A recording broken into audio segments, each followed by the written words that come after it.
now watching Wayback Wednesday, sponsored by Davenport Auto Park, the ride of your life. And also sponsored by Flores Glass, serving the area since 1977 with residential and commercial work.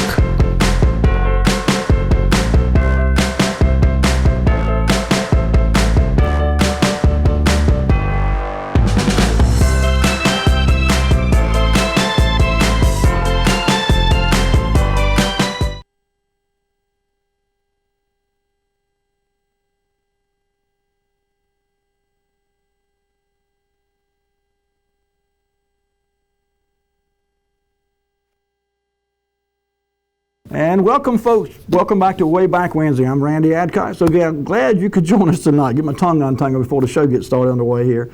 As was the case last week, we're trying some different things, experimenting around with some technology and trying to see if there's other options available to us. So bear with us tonight. What we're going to try to do tonight, we're going to show you some pictures as we always do. We're going to talk about some old Rocky Mountain. We're going to go way back, in fact, way back. But tonight we're going to try, instead of a web page, we're going to try pulling some pictures from my laptop. And so we're not sure how this is going to go. We're going to plug up right here, as a matter of fact. And we're now plugged in. So give us a second or two to get all this configured back in the control room back there. And hopefully, if everything goes well, I'll be able to look at here what you're seeing on your screen, and we can zoom in and zoom out. And we're just looking to see if there's any other ways of doing what we've been doing. It might make it a little easier for all concerned. So if the pictures are blurry or if they're not as good a quality as we would like for them to be, please let me know. 407-1111 is the number. And as always, before I even get started, I want to say thank you to our sponsors. You know, this show has had a pretty good run. It's been going on for a couple of years now. Clint did it before I came on board, and I'm not sure how long it ran before he turned it over to me. But the bottom line is it wouldn't be able to be out here available to you, the viewing public, without our sponsors. So we appreciate all of them. And as I said before, I wouldn't try to name them all. We've got several. They're all great sponsors for us, and we appreciate them. And so we'd like to ask you to patronize them when you can. So that being said, I want to shoot out a thank you to Randy Harrell sent me some text this week. And I wanted to share one with you because it kind of caught me off guard. I wasn't exactly sure I remembered. He asked about a place here in Rocky Mount, and I'm going to scroll back to it now and see if I can find it. So bear with me. I thought I had it, and I lost it as I sat down here. But there was a couple of businesses around Rocky Mount. Here we go. There was a small one-room business that sat on the corner of Washington and Hill Streets. Gardner's Watch Shop was there for several years. Randy was looking for a photo of it. I've looked through my photos, and I don't have a photo of that shop. Not exactly sure when it was in existence, from how long to how long. We think it closed sometime in the late 1970s. So if anyone remembers anything about this, we're not even sure that when it closed up there that it went out of business. It may have moved, in fact, to another location. But I can't say I remember that. Gardner's Watch Shop or jewelry store, but it was on the corner of Washington and Hill Streets, apparently sometime in the 1970s. So if anyone knows anything about that, give us a call. 407-1111 again is the number. Or you can email me at randy@csorm.com, and we'll try to get some information back for Randy. He sent me a neat picture too, and I do apologize. I didn't get a chance to get this added to tonight's pictures. But it was a picture of Alfred, or Al Harrell, the telegram photographer we talked about last week, and Charlie Killebrew.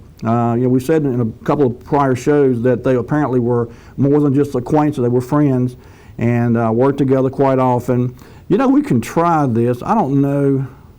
This may be a bit of a long shot. Brittany, see if you can zoom in on this. And this is such a neat picture. It's actually in front of the Rex Grill and Restaurant. And I'm guessing it's in the 1940s. I don't know if that's going to be able to be, it probably won't be as. There you go. That's Charlie Killebrew and Al Harrell, both Telegram photographers. And like I said, this was from, I'm guessing somewhere in the 1940s just by their clothing. Rex Grill and Restaurant, I don't recall seeing or hearing about that either.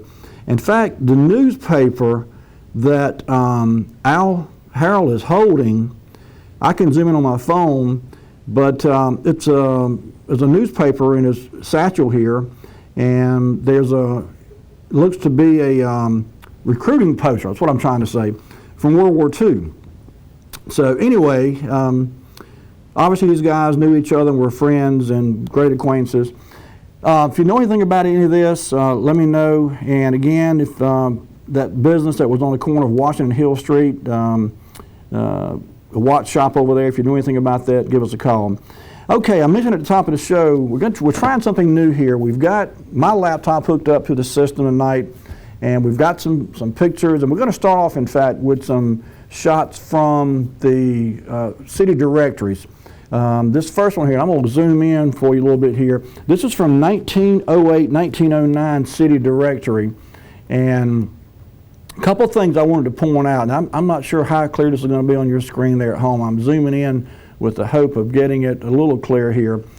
But in 1908, 1909, this city directory, oh shoot, it went back out again, didn't it? And again, bear with me, we're kind of trying this to see how well this is going to work, and it may not. In 1908, 1909, there was telephone service in Rocky Mount. And what got me on this track, we were talking last week about the party lines and telephone lines and so forth, the Carolina Telephone. And so I was curious about when exactly telephone service came into being in Rocky Mount. So I started going back. The earliest I've got city directory is this first one here, 1908, 1909. And in 1908, 1909, there were several local businesses and some even individuals, primarily doctors and professional people and so forth, business owners, bank executives, for example. But there were a lot of phone in operations, phone numbers in operation in Rocky Mount. Bailey Drawn and Company was a men's clothing store, and it was located at 127 South Main Street, and somewhere I saw a phone number for them. But the one that caught my eye, a couple of them in fact, we've talked about Tar River Lumber Company, bottom left-hand corner of your screen there. Over there where the Rocky Mount Senior High School used to be in later years after the lumber company burned down and all, they built a school there in the 1950s. But the Atlantic Coastline, there was several listings here on the left-hand side of your screen. They may be a little blurry, and I'm going to read them to you just in case. But the Atlantic Coastline office was on the corner of Florida Avenue and Hammond Street. And again, this is 1908, 1909. The division office, and that's how it's listed here. I'm not sure. It says Atlantic Coastline Division Office, and then there was an Atlantic Coastline Engineer of the Roadway Office. That was South Main near the depot, it says. And then the Atlantic Coastline Freight Depot, South Main near Bassett. That's how it's listed there. And then there was the Atlantic Coastline by the pumping station, Nashville Road near the Tar River. And of course, these are all entities that were either maintained or run by the railroad. And then there was Atlantic Coastline Restaurant. But that was something that I had not heard of before. The Atlantic Coastline Restaurant, South Main near the ACL railroad shops. So, and even list here a Mr. No, I'm sorry, that was another. The last listing here is for the head of the shops at South Washington Street, Mr. J.J. Thomas, the master mechanic. So, and there's no phone number listed here. I feel pretty sure that the ACL Railroad probably did have a phone number, but you go back and look at these old city directories, and you'll see a lot of names you'll recognize, a lot of family names, a lot of business names. Wilkeston and Bullock Insurance Company has been around Rocky Mount certainly as far back as I can remember. Their phone number in 1908, 1909 city directory was phone number 83. As you can see, I don't know if you can see it from your screen there, but right here, there's their phone number listed, and the phone number was 83. And so that got me curious about, okay, well, if they were 83, obviously there was at least 82, prior to they being listed. So I got to looking to see what I could find as far as who might be next. So I went to the 1908, same direction, it's a little bit further in the book itself. And by the way, these are all online, these city directories. I say all. The ones I'm going to show you tonight are online. Not every city directory is online, but the ones I'm showing you tonight are all online. And you can download these as a PDF file, and I've had them on my computer in my office for some time now, and I refer to them frequently. There's a lot of good information there if you're researching.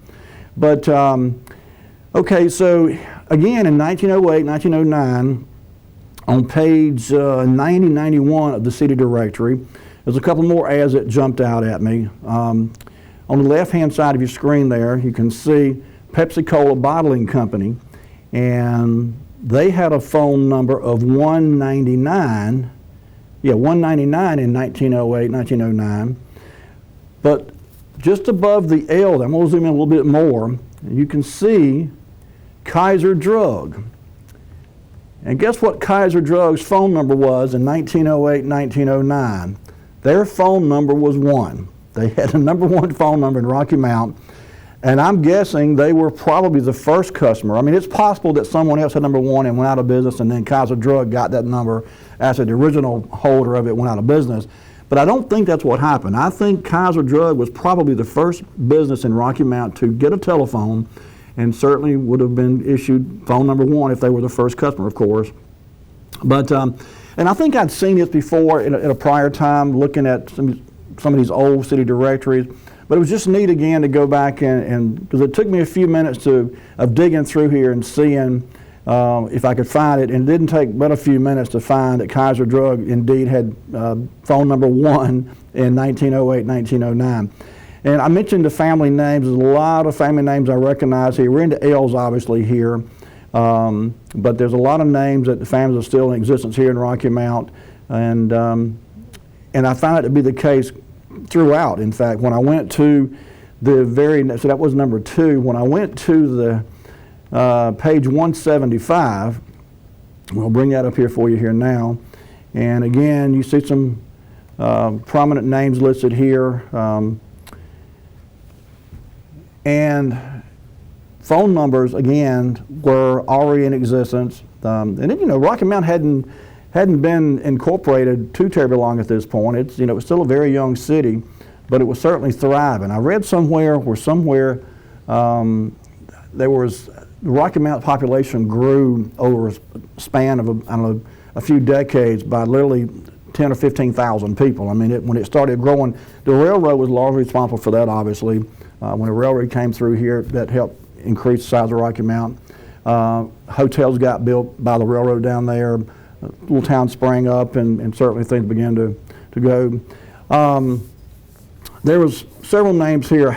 George Harold Sporting Goods Store, South Main Street. There was this Wadley Everett Company, steam and hot water. Oh, that was stationary people. But there was a Branch and Thurman Plumbing Company that advertised steam and hot water heating. You know, back in the early 1900s, steam heat was still very popular. A lot of businesses and a lot of homes, in fact, had radiators and boilers, and so steam heating was a very popular way of heating both residences and businesses. And so a lot of these companies that tailored to these types of specialized utilities, if you will, were advertising and you know, already had business thriving here in the area. But on the next page over here, there was something else I had caught my eye earlier. Oh, the Gym Theater. We've talked in the past about the movie theaters. 108 North Main Street was a Gym Theater. They do not show a phone number, so I guess at that time they didn't have a phone number. And of course, it was tobacco dealers, American Tobacco Company, J.C. Brazel and Company, William France, the Imperial Tobacco Company, and listen to this title, the Imperial Tobacco Company of Great Britain and Ireland on Church and Franklin Street in McDonald Avenue. So that same building now where the Imperial Center is, of course, that was where this was located. Thorpe and Ricks at 319 Falls Road. As you look, you know, through these books, these old city directories, a lot of these family names and a lot of these businesses have carried over literally for well over 100 years now. And it's just neat that so many of these families and that were so instrumental in getting business started in Rocky Mount in the early part of the city's growth are still in existence today in one form or another. By 1920, the city directory had really come a long way. It became much more professional looking, frankly, than it was in the earlier days. And phone numbers become much more prominent. There's a lot more businesses. You notice Wilkinson Bullock at the top of the page, they still had phone number 83 in 1920 when this city directory came out. But as I was scrolling through here, I was looking to see specifically about when Carolina Telephone came into existence. That was one of the things I was hunting for. I'd already found the first phone number in Rocky Mount, belonged to Kaiser Drug, we believe. And I said, well, when did Carolina Telephone itself come into existence? Because I didn't know if it had always been Carolina Telephone or if it became something, was something else first and then later became Carolina Telephone. And what I found was that, and I thought it was on this page here. I apologize, I'm not seeing it right at first glance here. Here it is. I knew it was here. In 1920, there's only one telephone company listed in Rocky Mount, and here it is right here at 147 North Main Street, and lo and behold, it was called the Home Telephone and Telegraph Company at 147 North Main Street. I'm not exactly sure where that is in proximity to where CT&T and later Sprint and so forth was in later years, but I suspect it was pretty close in that same general area. You see there was an opera house there at 143 North Main Street, and then the Palace Theater was at 228 South Main Street. But the Home Telephone and Telegraph Company is what I was kind of looking to see, and I didn't find any other phone company listed other than this Home Telephone and Telegraph Company until I got much later on, in fact, to 1930. Before we get to 1930, though, let's jump to 1925. As I was browsing through these directories, I kept getting sidetracked, and it's easy to do when you're looking through these old books and these old publications because there's so many things that jump out at you. And this one, of course, certainly jumped out at me, Bullock Auto Sales Company. And this is 1925, and that's got to be a 1925 Chevrolet, I'm guessing. Phone number 365, obviously, 141 Sunset Avenue. Now, I knew about Bullock Auto Sales being over in the Bel Air building that's now the Artisan Center, and then, of course, Don Bullock Chevrolet out on 301. And so this was something that if I had heard, I had forgotten it. I didn't recall that they were on Sunset Avenue. I don't know if he's watching tonight, but I do know that Don Bullock watches the show on occasion. So, Mr. Bullock, if you're watching, I'd like to extend to you an invitation. I'd love to have you come on the show. Quite often we talk about family businesses, and we've highlighted quite a few over the last couple of years. And frankly, this was past due. I would love to do a story about Don Bullock Chevrolet and the history of the business and the family. And so if you'd like to come on the show, you can contact me either email or text or call me, and we'll get together, have a cup of coffee or something, and we'll talk about some things and try to put together a show. But I'd love to highlight Don Bullock Chevrolet and the history of that company on this show. So there's an open invitation for you, Mr. Bullock. Whenever you would like to come on, we'd love to have you. The page adjacent to that, the Midway Motor Company at 723 Branch Street, regrinders and distributors and machine work. And these guys did a little bit of everything, as you can see. They did cylinder regrinding, crankshaft regrinding, starter flywheel gears, motor bearings, score filling, pistons, pins, and rings, connecting rod rehabiting, cylinder head gaskets, and water jackets welded. What strikes me kind of unusual about this is that, years ago, certainly in the 1920s, it was commonplace to rebuild everything. I mean, if it broke, it could be fixed. And that was certainly the case with automobiles and engines, farm equipment, even household appliances, washers, dryers, and so forth. Sadly, we've kind of gotten away from that now. If something breaks now, you throw it away and go buy a new one. But in 1925, it was commonplace. This was not the only place, by the way, that did this kind of work. But to take parts like crankshafts, for example, and starter flywheels where gears, teeth would get knocked off the gears. There was a real craft to rebuild these things, to weld back broken pieces of metal and then grind them and file them and shape them back to the original factory specs. It's kind of a lost art. You just don't, when I was in the Navy, I was stationed overseas in the Philippines, and this was in the early 80s. And I remember thinking, this is how we did it in the United States, and I'm sure it's probably to some extent still that way today.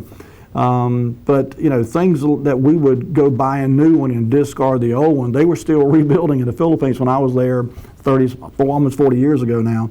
And so it made me think back to a time in this country when we literally fixed things that were broke. We didn't throw them away. We didn't look for an excuse to go buy a new one. We fixed what was broke. And if it couldn't be fixed, it was probably because it was wore out anyway. You get to a point where anything can get wore, slam out, and when it would get wore out, it'd be replaced. But until that time, if it could be fixed, it got fixed. So 1925, Rocky Mount is growing, obviously. A lot going on in the city. I've got a 1930 city directory. I've got several, actually. And again, these are online. And so when I found this 1930 city directory, this was the very first listing I found for Carolina Telephone and Telegraph. And in your upper left-hand corner, I'll kind of zoom in here. Oops. Daggone it. Still working and trying to get these bugs, so bear with me. We'll get the bugs out of this, and it'll be a little easier, hopefully, to kind of follow along here. But what I wanted to show you was, okay, here we go, 143 Northeast Main Street, telephone number 9000. If you remember, Kaiser Drug was number 1, Wilson Bullock was number 83, a couple of numbers in the low to mid hundreds, 199, so forth. Carolina Telephone itself had a telephone number of 9000. That seems kind of odd. You thought they would have had the very first number, but they didn't. They were number 9000. But they were at 143 Northeast Main Street in 1930. And this was, and again, this is the earliest city directory phone book, I guess you'd say, that I had. And this was the first listing I saw for Carolina Telephone. So at some point, Carolina Telephone either purchased or merged with the home telephone company we showed you earlier and became Carolina Telephone. And I just realized we have snuck past our first commercial break. So Brittany, if you would, bring it back to me, folks. I tell you what we're going to go. Grab a quick commercial break. When we come back, I've got some more things to share with you. We'll try a little more of this experimenting around with the laptop and the connecting all. So don't go anywhere. We'll be right back with more Wayback Wednesday.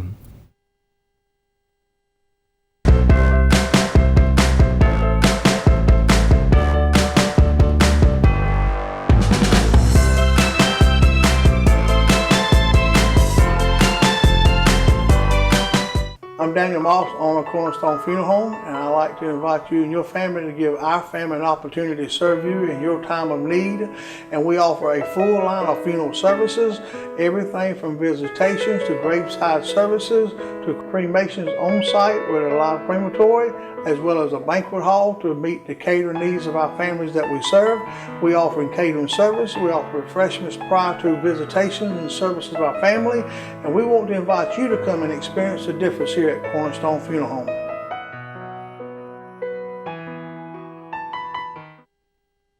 When faced with special care needs for elderly or disabled loved ones, families want compassionate, comforting care.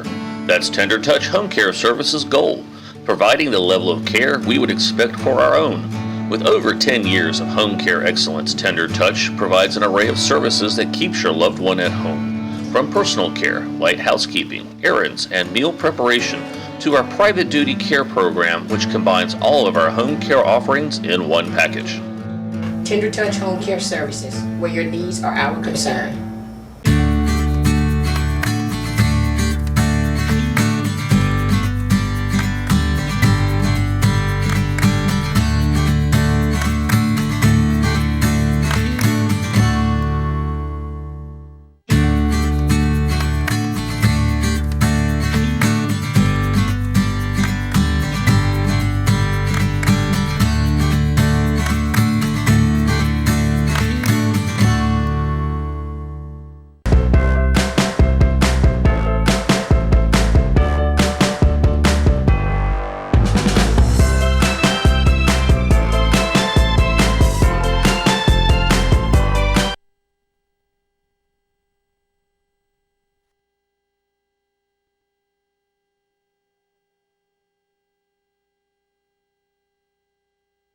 And we're back. We're back. Folks, you're just tuning in. You're watching Wayback Wednesday. I'm Randy Adcock. So we got a caller. Let's get this call. Hello, caller. You're on the air.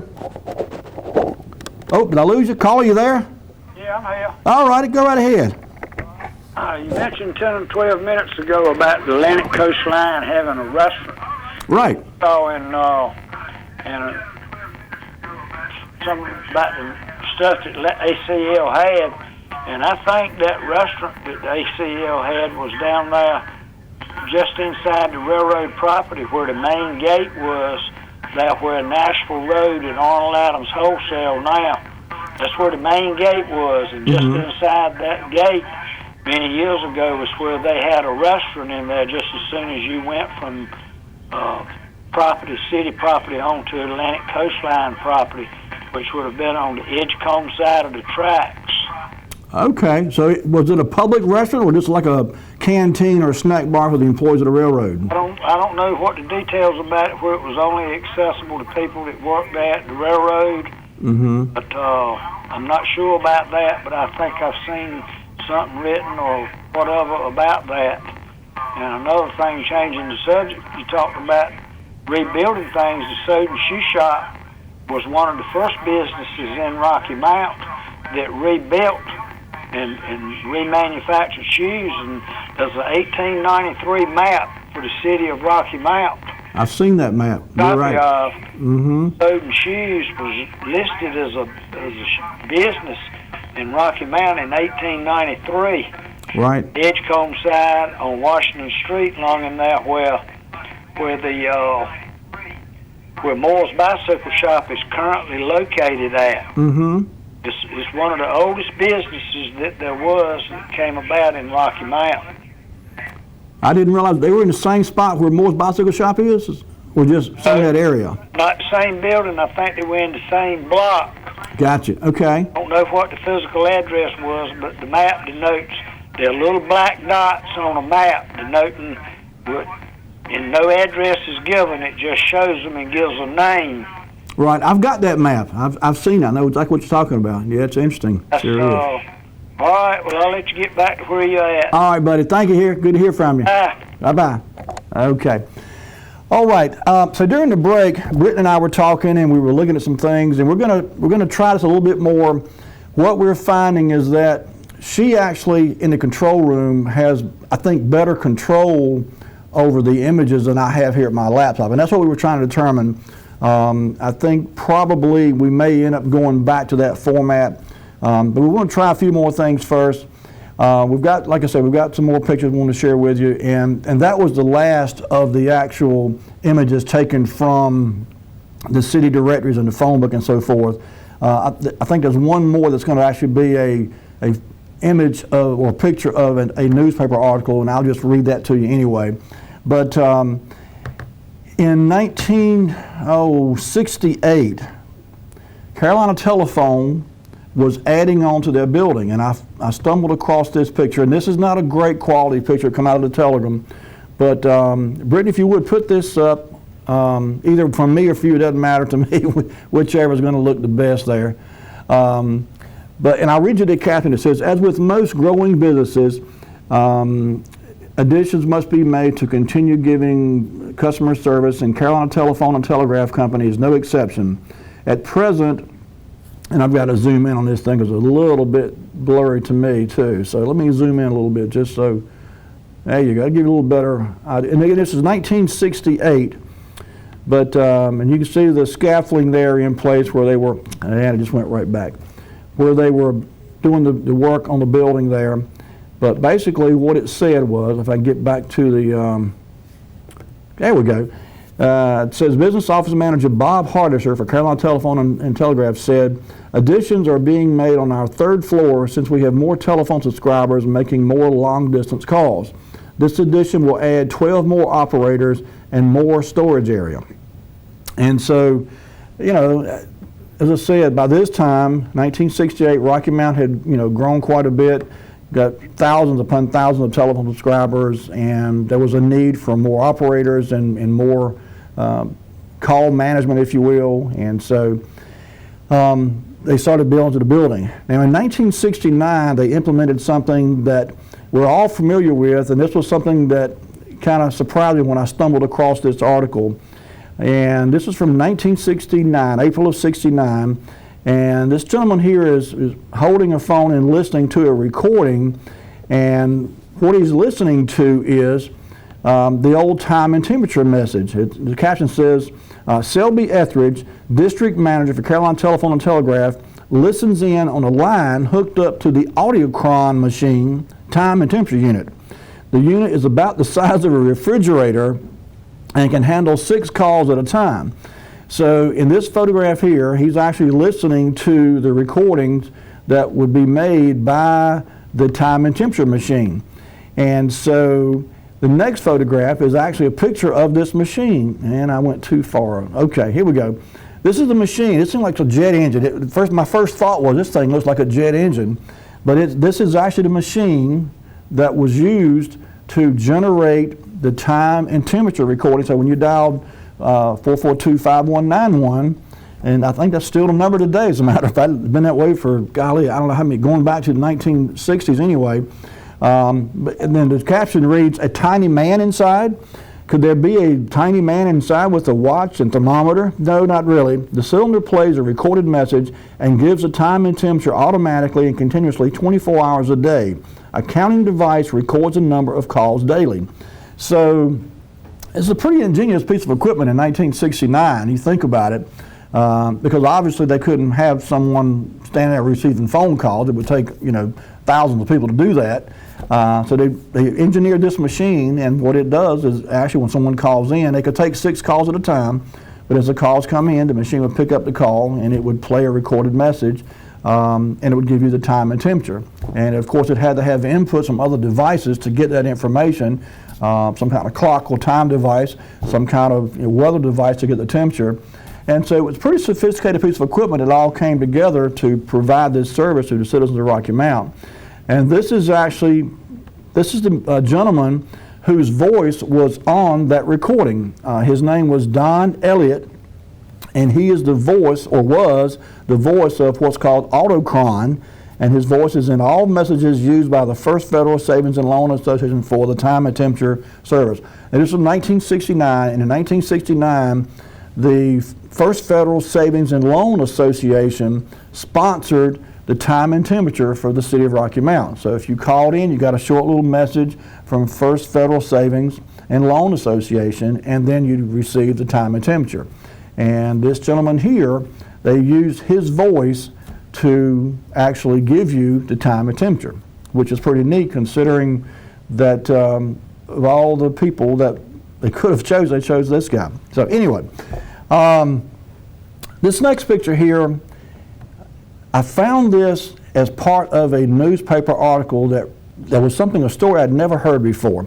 What you're looking at here is a train derailment. Now I'll zoom in a little bit here, and we're gonna try this again. Like I said, we're still experimenting around with what we're trying to do here, and I'm not exactly sure. Okay, you can tell there's trains there. So this train wreck happened, and I'm going to read to you what the caption says. It says, ACL derailment, top photos and aerial view of the Atlantic Coastline Railroad freight train derailment yesterday at 4 Oaks. The photo, taken by Telegram photographer Charlie Killebrew, was shot while the 34 derailed cars from a long freight train still smoldering after having caught fire. Lower photo shows wreckage and plane bearing Killebrew, Miss Killebrew, and the pilot, George Belafontaine, after it crash-landed near Kinley when the plane's engine failed. So the top picture they're talking about is this one that you're looking at now. This is the top picture of and Charlie flew over this train derailment, took this picture, and then was headed back to Rocky Mount, and the plane crashed. And I never knew Charlie Killebrew was in a plane crash, but he and his wife both were in this plane, headed back, and luckily neither got hurt. They were all able to walk away from it. But this was the plane crash. And this, I'm not sure exactly where this was. I don't think this was in 4 Oaks. They were on the way back from what the article said. In fact, the article itself, and this is it, I'll kind of read it to you real quickly. It says, Telegram photographer Charlie Killebrew was laughing about it today But he and Miss Killebrew and George Belafontaine, the pilot, still had a close shave yesterday after flying over the ACL train derailment at 4 Oaks. Returning from the photo assignment, the plane's single engine failed and Belafontaine had to make a forced landing near Kinley. The plane nosed over and bent the propellers and damaged the landing gear. None of the occupants were injured. The plane, piloted by Belafontaine, is owned by Rocky Mount Air Service. So, talk about lucky. I mean, it was just a couple of weeks ago we were sharing articles and stories about local people who had unfortunately perished in plane crashes. And Charlie Killebrew, I never heard that he was ever in a plane. I knew he was a pilot, and I knew he took aerial photographs of Rocky Mount and a lot of different things, but I never knew he was on a plane. Now, in this case, he was not piloting the plane, obviously, but he and his wife and the pilot walked away from that plane crash. How about that? Okay, this next picture is one I found. I just wanted to share with you because I knew this gentleman. I thought a lot of him, and I'll read you this caption, and then we'll talk a little bit about it. It says, shown above is Ray Thompson, local radio personality in action as auctioneer. The Star Furniture Company Lucky Bucks auction sale was held last Tuesday night at the Big Cobb and Carlton Tobacco Warehouse. A tremendous crowd of over 1,500 people attended the sale to bid on the, part of this is missing. Bid on something. Anyway, it says accumulation of these lucky bucks entitle holders to successfully bid on the many valuable and attractive items offered by Star Furniture Company. It says these holding lucky bucks that were not used at Tuesday night's auction sale may keep them in addition to those lucky bucks obtained from now until the next auction sale. This was in 1964, and Ray Thompson was a radio personality. This is Ray right here. I knew Ray, knew his wife, knew all his kids. Great guy. Worked in radio. He even had a little stint in television. Went out to Hollywood for a while, I understand, and tried to make it into the movies. I don't think he had much success there, unfortunately. But just a really, really nice guy. One of the happiest men I ever met in my life. I mean, he whistled all the time, smiling all the time, and it was just a joy to be around. Sadly, in his later years, he developed Alzheimer's, and the last, 3 or 4 years of his life were not so happy for him nor his family. But I remember him in happier times, and he was just a super guy. When I saw this picture, I couldn't help but smile thinking about Mr. Thompson and what a fun guy he was. Okay, so let's see here. I'm going to go back and,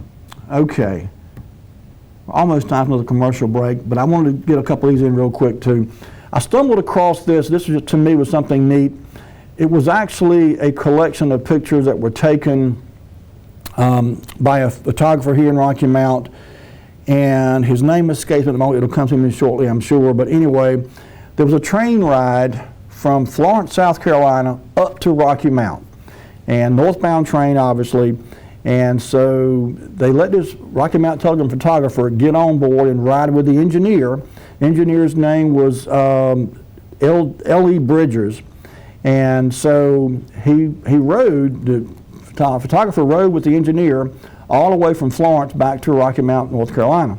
And so he took pictures along the way. This is a picture of Mr. Bridgers in the engine there. And then, so let's see if we can go to the next one. There was about 3 or 4 images in this series, maybe 5 actually. There you go. Engineer L.E. Bridgers of Rocky Mount coordinates 2 brakes for the stop near Wilson. At this point, they're almost back to Rocky Mount, obviously. But I thought what a neat thing to be able to ride with the engineer on the train. I'm not sure how far it is from Florence to Rocky Mount, but in 1965, when these pictures were taken, I'm sure it took several hours anyway, even at the speed of a train. And I saw they had, of course, all these engines had numbers. This was engine number 76. And so I saw another article, and that man's name escapes me at the moment too, but it was quite commonplace apparently when someone retired, they would retire, if they were an engineer I should say, they would retire on an inbound train, and when they got back to the station, of course, their time would be up, they'd be retired officially. But this is just a neat set of pictures here of this gentleman who allowed a photographer to come on board the train with him and ride all the way from Florence up. And, you know, something most folks never get a chance to do. Even if you've been a passenger on a train and ridden from one city to another, to be able to see, we'll get to that in just a minute, to be able to see some of the scenery and some of the sights that you would see riding and get it from this perspective, from the engineer's perspective, is kind of neat. I tell you what, Brittany, bring it back. Let's go take another commercial break here. We've got another, I don't know, dozen or so pictures to get to when we get back, folks. So don't go anywhere. We'll be right back with more Wayback Wednesday.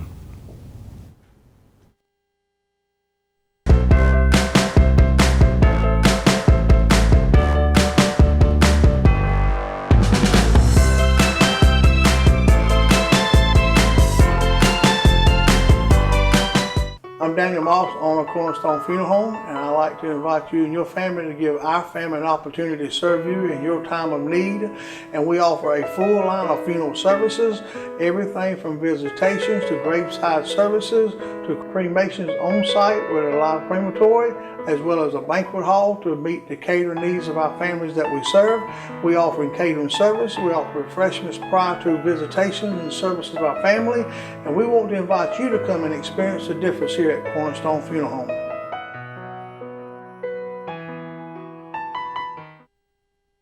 When faced with special care needs for elderly or disabled loved ones, families want compassionate, comforting care.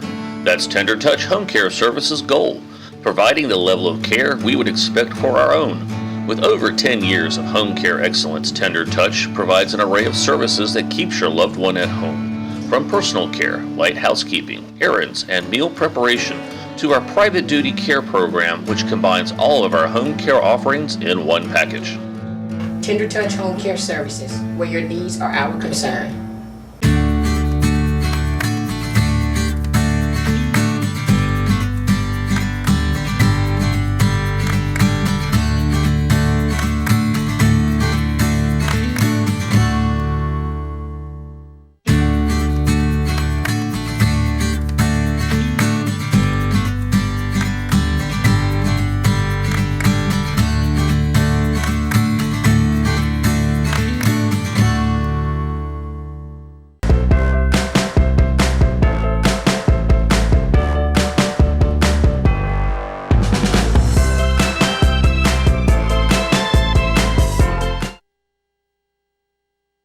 And we're back. Folks, for just tuning in, you're watching Wayback Wednesday. I'm Randy Adcox.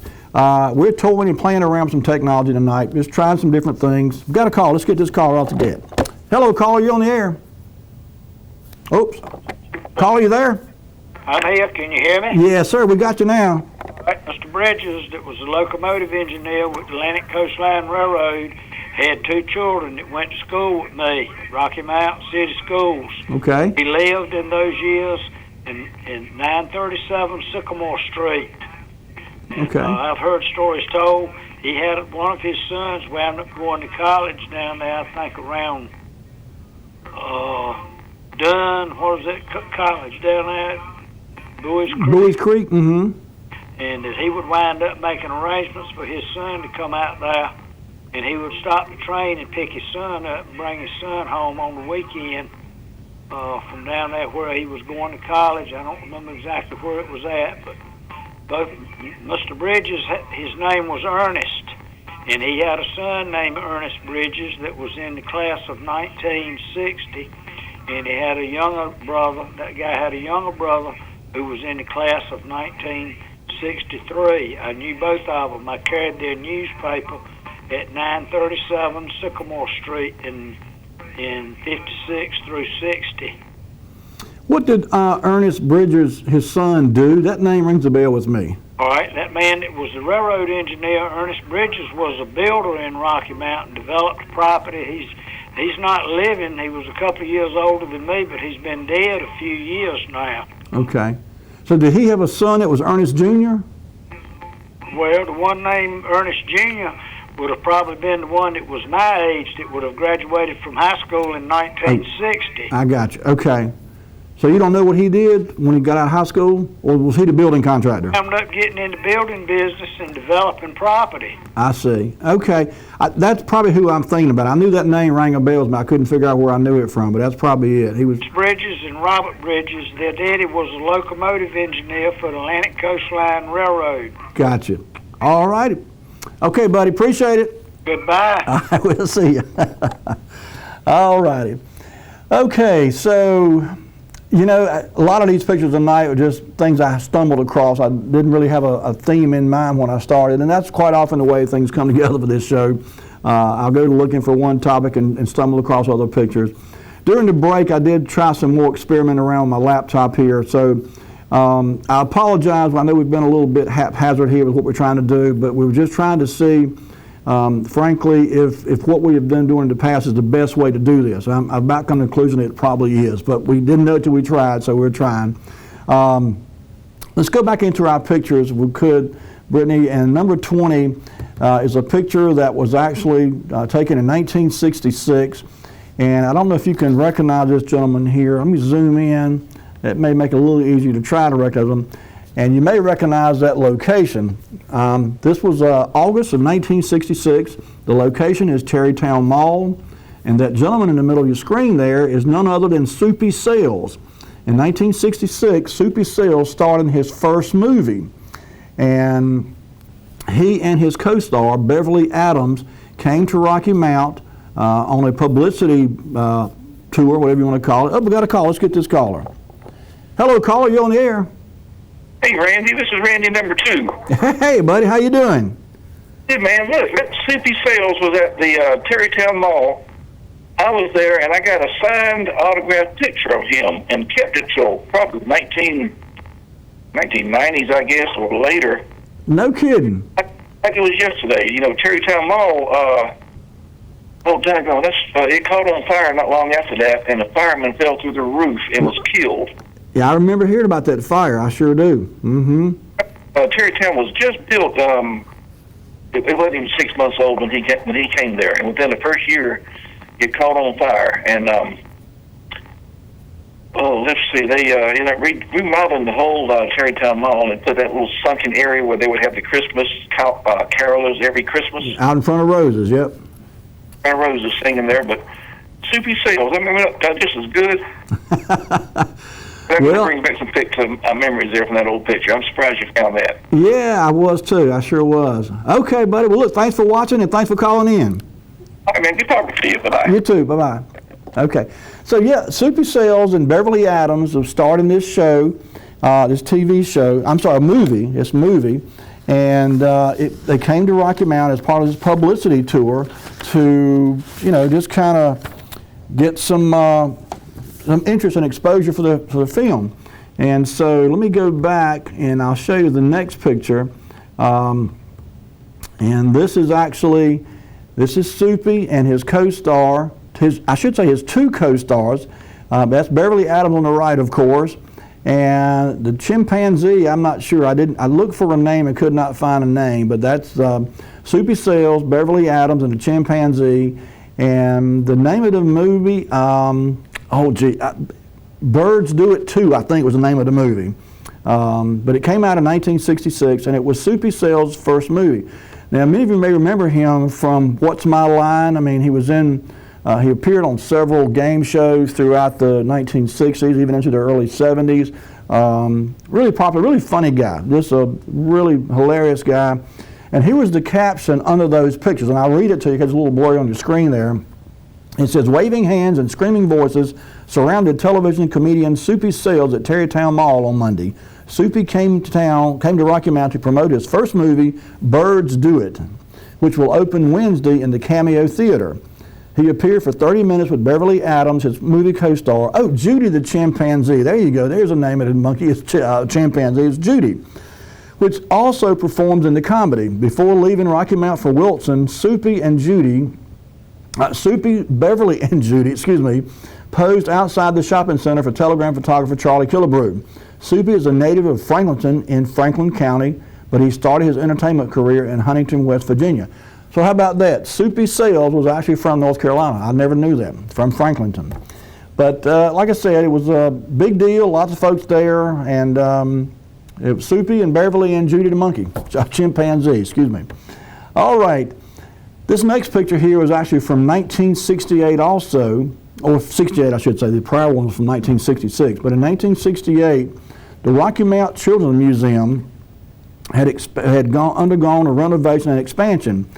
And you can see the concrete blocks and all in the background there where they were adding on to the museum. The caption says, rapidly growing. The new addition on the Children's Museum here is rapidly growing. Ms. May Woods Bell. By the way, Miss May Woods Bell, for those that may not know it, is still alive, still with us today. She's 102 years old. I had the great pleasure of spending some time with her last year. I need to go back and see her again. She's obviously mighty frail now, but she's still got a mind like a steel trap, 102 years old, and just an absolute treasure to be around. But Ms. May Woods Bell, director, reported Tuesday the new addition is scheduled to be completed in September. Included in the addition will be a new planetarium, 3 classrooms, an animal room, exhibit space, and offices. A little bit of tidbit of news, you know, when Hurricane Floyd came through in 1999, the museum was destroyed, obviously, flooded severely. And sadly, there was an effort made to save some of the animals, and I think some may have been saved, but unfortunately many perished in that flood. But I have some various fond memories, not only of going to that museum myself, but taking my kids there when they were little. And it's a shame that it got destroyed like it did in Floyd. In the background here, you see the water treatment plant. This is a view you don't see very often anymore. But if you were standing outside the museum looking over toward the river, there's the wastewater treatment plant there in the background. Okay, so let's see here, where are we at here? All right, so next. Okay, this picture here, it was one, as I was thumbing through, I stumbled across this picture, and I'll read the caption to you. Some of you may recognize this gentleman, and some may not. But this is Mr. George B. Watson, who presides over Watson Farms at Gold Rock, and his wife Martha Ann. They stand before a portion of a crowd that gathered Saturday evening to celebrate the farm's 25th anniversary. The occasion was marked by a social hour, dinner, and informal program where Watson presented guests, many of them important to agriculture, and heads of various departments at the farm, which has spawned several well-known varieties of seed. So Watson Seed Farms, Watson Seed Farm Roads, we're all familiar with that. This is Mr. George Watson. Don't quote me because I could be wrong about this. It was either George or his brother, I think I'm right here, that drove the tractor to Washington, D.C. Maybe some of you remember that. Actually, back in the 1970s, drove a tractor from Rocky Mount all the way to Washington, D.C. in protest of farm subsidies. I forget the exact detail. Maybe someone remembers what that was all about. I'm not sure it was George. It could have been another family member, but I'm pretty sure it was some relative anyway. So, and while I was showing you that picture, I think my laptop just died. So, Brittany, you got to bail me out. It's live, folks, live programming, folks, and that's what happens sometimes. I thought my battery would make it to the show, but apparently it did not. And I'm not even sure, let's see, that was, let me get back to my numbers of pictures. That would have been picture number 24. All right. So in that case, let's go ahead then to picture number 25, Brittany, if you would. And I'll read, I can't read this is an old picture here, but a couple things jumped out about this picture to me. And the very first thing that jumped out was that zone on the far right-hand side of the screen. I recognized him immediately. And anybody who's followed the YMCA and sports in Rocky Mount knows Charlie Daniels. Charlie was an absolute icon in and around Rocky Mount, very, very active in athletics for kids all over Rocky Mount for many, many years. He was just a really great guy to be around and just a fun guy to be around too. I remember Charlie very well. And and while I was talking, my laptop came back online. So anyway, I'm going to let Brittany carry us on here through the rest of the show. We've only got a couple minutes left anyway. But my laptop decided to come back alive. I don't know what happened there. I will read this caption. I've got my laptop back. I'm going to zoom in a little bit on my end, and I'll read this caption for you here. I know it's probably a little blurry on your TV screen there at home, but it says, this is talking about the YMCA membership drive. It says, this was the scene here Tuesday night at the conclusion of reports which show that the annual YMCA membership campaign has gone over the top. In photo, left to right, are Sneed Low, Transportation Department of National YMCA Council, O.P. Dowling, Seaboard Coastline official and general chairman for the 2 YMCAs in Rocky Mount and Waycross, M.S. Jones, who is president of YMCA and Railroad Division Superintendent, K.K. Kitts, Richmond District and High Solicitor in the Railroad Divisions, W.H. Stanley, City Membership Chairman, and Charles Daniels, Physical Director for the YMCA. Notice a theme there. The railroad, Seaboard Coastline Railroad, obviously very, very active in the YMCA, not only here in Rocky Mount, but up and down the Eastern Seaboard. And that was a great fit there. The railroad people, local people like Charlie Daniels, and they did some really wonderful things for kids and the youth in this city over the years by making these sports available to kids who otherwise would not get a chance to play. So great job there. Okay, I think we've got time for maybe one more. 1970, Rocky Mount Wilson Airport had an air show. And when I first saw this, I had to stop and get my bearings because that campus out there looks so much different now today than it did in this picture right here. You see the tarmac there, kind of the bottom right-hand corner of your screen, a couple airplanes there on the tarmac. A little more than midway, you see the terminal, but that big dark area there, where it is nothing but dirt in this picture, is now a hangar, a couple hangars in fact there. I worked out there about 30 years ago, and it was really surprising to me how much it has changed since this picture was taken in 1970. But in any case, this was Rocky Mount Wilson Airport in 1970. And let's go ahead and knock them out if we could, Brittany. We only got a couple more. This was a headline that appeared in 1966, talking about Jim Gardner, and you can go ahead and go to the very last picture. This is Jim Gardner. Many of you remember Jim, great guy, was a lieutenant governor from North Carolina, ran for governor a couple times, and unfortunately didn't get governor. He did manage to win the lieutenant governor's seat. Restaurateur, instrumental in getting Hardee's off the ground, Gardner's Restaurants. Just really super nice guy.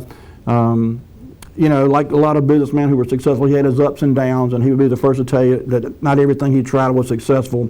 He had some pretty well documented failures by his own admission. But I admire the man deeply to go through what he went through over the years and to continue trying to be successful. It's a testament to the man's intestinal fortitude. So I respect him greatly. Folks, that's going to do it for us tonight. We've run slam out of time. I want to thank you so much for tuning in. Thank you for bearing with me and my laptop and the difficulties here. I'm going to sign off and get this phone call. Y'all have a great week. Take care of yourselves and be kind to each other. We'll see you next week with more Wayback Wednesday. Good night.